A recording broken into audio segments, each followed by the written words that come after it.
A minha meditação sobre ele será suave. Salmo capítulo 104, versículo 34. Meditação é uma palavra que mais da metade de vocês temo não saber soletrar. Vocês sabem repetir as letras da palavra, mas quero dizer que não conseguem soletrar na realidade da vida. Vocês não se ocupam com nenhuma meditação. O que muitos de vocês que são comerciantes sabem sobre este assunto?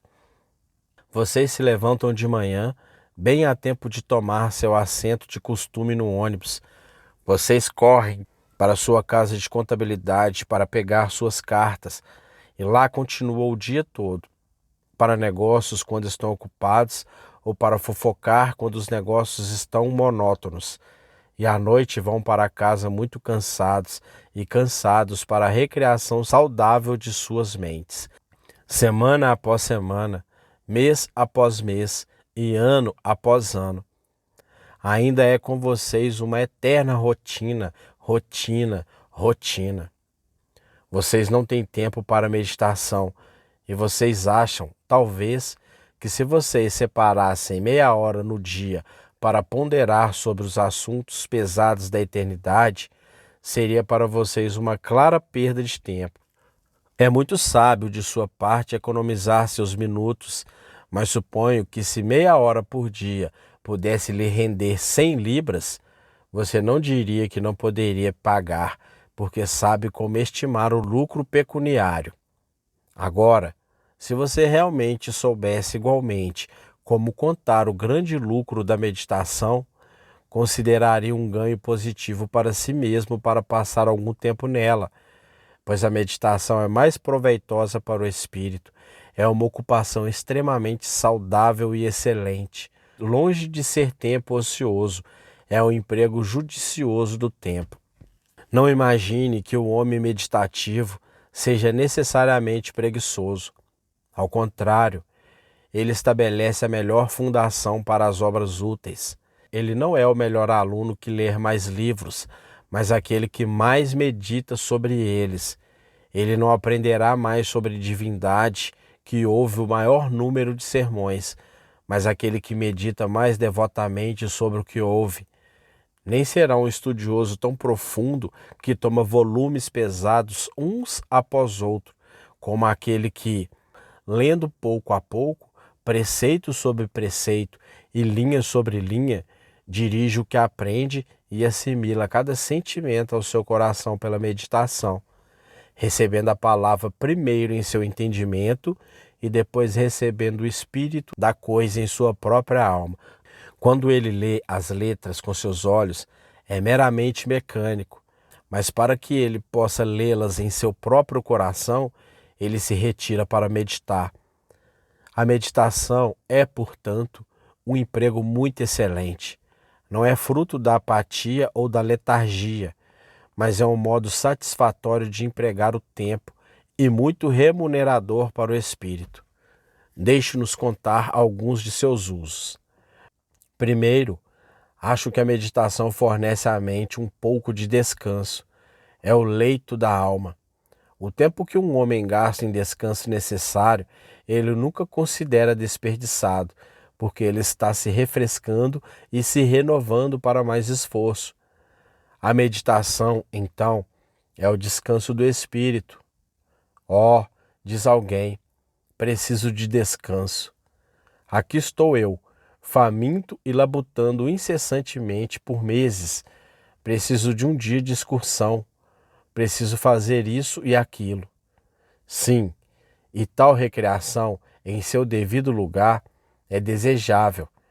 Devemos ter temporadas de recreação inocente, mas, ao mesmo tempo, se muitos de nós soubéssemos como passar um pouco de tempo diariamente no calmo repouso do retiro contemplativo, nos sentiríamos menos exaustos pelo desgaste de nossos deveres mundanos.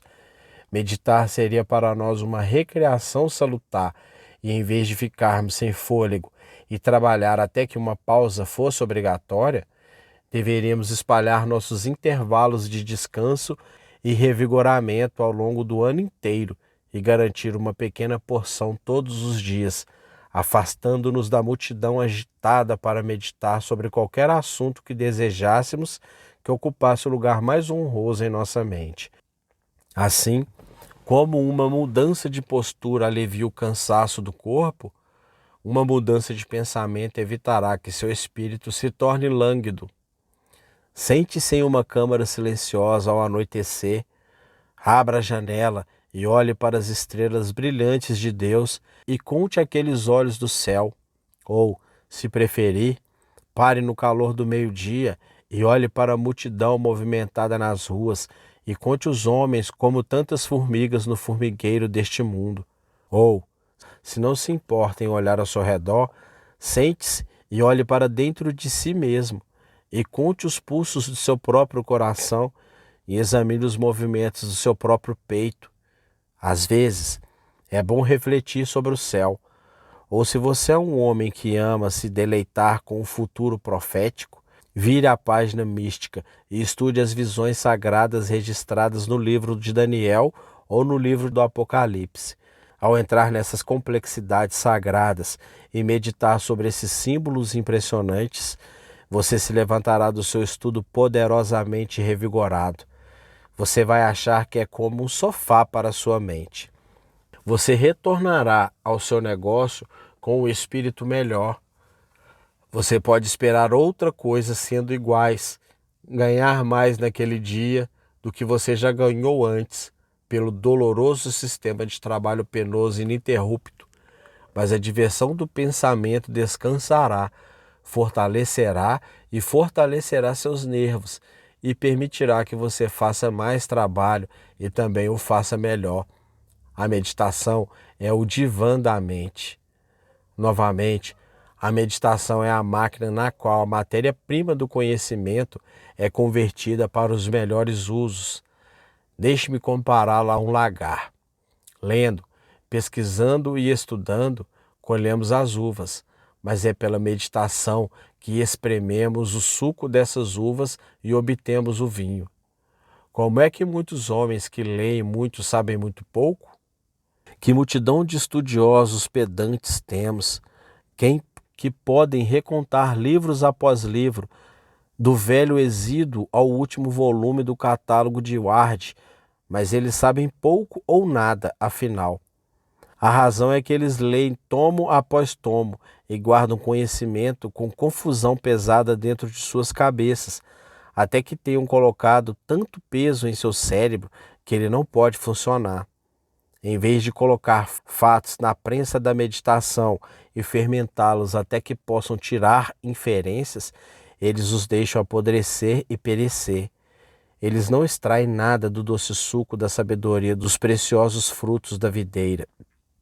Um homem que lê apenas 1/10 daquilo, mas que pega as uvas de escol que ele colhe e as espreme por meditação, aprenderá mais em uma semana do que seu pedante em um ano, porque ele reflete sobre o que lê.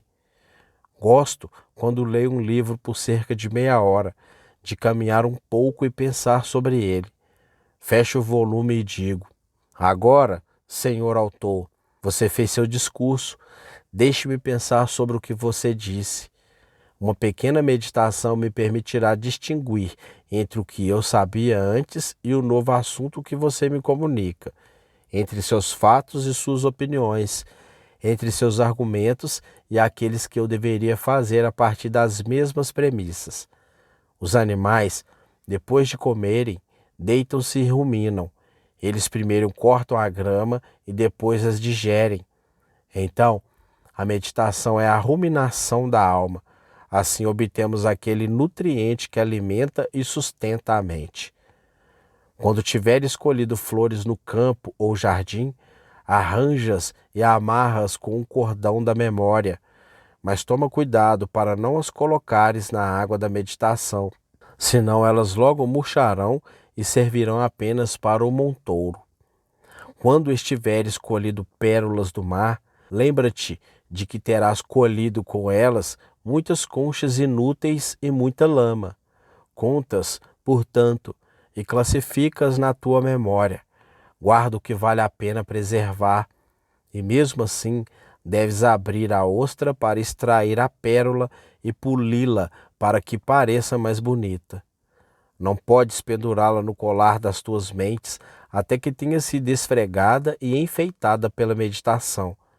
Assim, precisamos da meditação para fazer o uso do que descobrimos. Como é o descanso da alma, é, ao mesmo tempo, o meio de fazer o melhor uso do que a alma adquiriu. Novamente, a meditação é para a alma o que o óleo é para o corpo dos lutadores.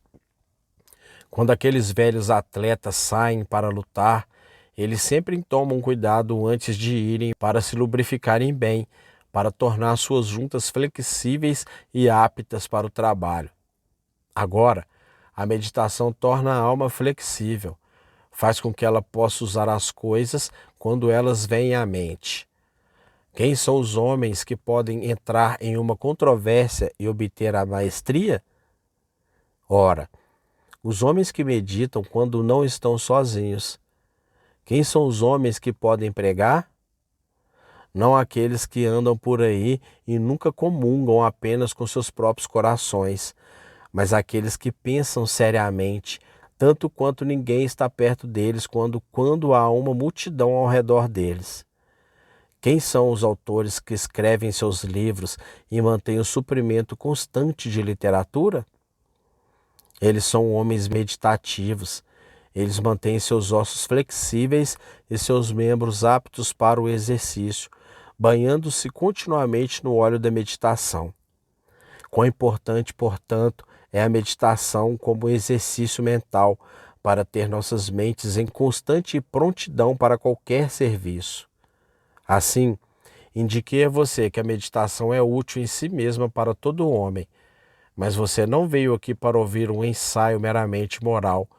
Você veio para ouvir algo sobre o Evangelho de Deus, e o que eu já disse é apenas uma introdução ao que tenho a dizer sobre a grande necessidade da meditação na religião. Assim, como a meditação é boa para a mente, mesmo em tópicos mundanos e ciências naturais, muito mais útil é quando chegamos ao aprendizado espiritual. Os melhores e mais santos dos homens foram homens de meditação. Isaac saiu para os campos ao entardecer para meditar. Davi diz: quanto a mim, meditarei em teus estatutos. Paulo, que meditava continuamente, diz a Timóteo: dá-te a meditação. Para o cristão, a meditação é mais essencial.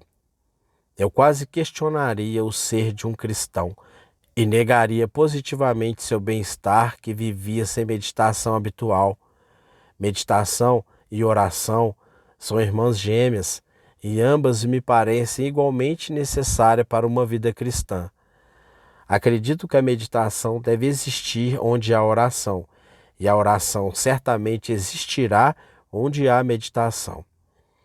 Meus irmãos, não há nada mais carente para fazer os cristãos crescerem na graça hoje em dia do que a meditação. A maioria de vocês é dolorosamente negligente neste assunto. Vocês me lembram de um sermão que um dos meus velhos amigos pitoresco no campo pregou uma vez daquele texto: o preguiçoso não acha o que apanhou na caça. Ele nos disse que muitas pessoas que caçavam para um sermão eram preguiçosas demais para assá-lo pela meditação. Elas não sabiam como colocar o macaco da memória através dele, e então torcê-lo pela meditação diante do fogo da piedade, e assim cozinhá-lo e torná-lo adequado para o alimento de sua alma. Assim é com muitos de vocês, depois de terem entendido o sermão. Vocês permitem que ele fuja. Quantas vezes vocês, por falta de meditação, perdem todo o propósito para o qual o sermão foi projetado? A menos que meditem sobre as verdades que declaramos a você, vocês colherão pouca doçura, vocês obterão pouco lucro e certamente vocês não serão de forma alguma estabelecidos nisso para a sua edificação. Você consegue tirar o mel do favo até espremê-lo. Você pode ser revigorado por algumas palavras enquanto ouve o sermão, mas é a meditação depois que extrai o mel e obtém o melhor e o mais delicioso sabor dele. A meditação, meus amigos, é parte do sangue vital de todo verdadeiro cristão e devemos abundar nela. Deixe-me dizer que deve haver momentos especiais para a meditação. Acho que todo homem deve reservar uma parte do tempo, todos os dias, para esse exercício gracioso. Mas então, novamente, me deparo com um pedido de desculpas. Você me garante que tem tanto a fazer que não pode pagar. Geralmente trato com leviandade as desculpas daqueles que não podem pagar por deveres óbvios. Se você não tem tempo, deve arranjar. Vejamos agora. A que horas você acorda de manhã? Você não consegue acordar um quarto de hora mais cedo? Bem, sim. Quanto tempo você leva para jantar? Tanto tempo. Então você lê alguma publicação de baixa qualidade, possivelmente.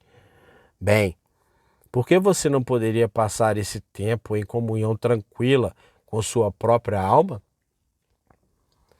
O cristão estará sempre em um estado de escassez se não tiver tempo para reflexões sagradas diante de seu Deus. Os homens que mais conhecem Deus são os que mais meditam sobre Ele. Aqueles que realizam mais experimentalmente as doutrinas da graça são aqueles que meditam e voam além do alcance de todas as coisas sublunares. Penso que nunca teremos muito avanço em nossas igrejas até que seus membros comecem a aceitar habitualmente o conselho. Venha, meu povo, entre em seus aposentos ou aquele outro.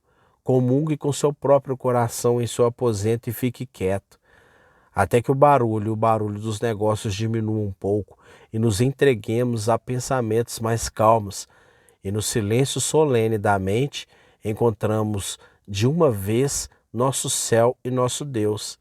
Ainda devemos esperar ter regimentos de anões e apenas aqui e ali um gigante. Mentes gigantes não podem ser nutridas por audição casual.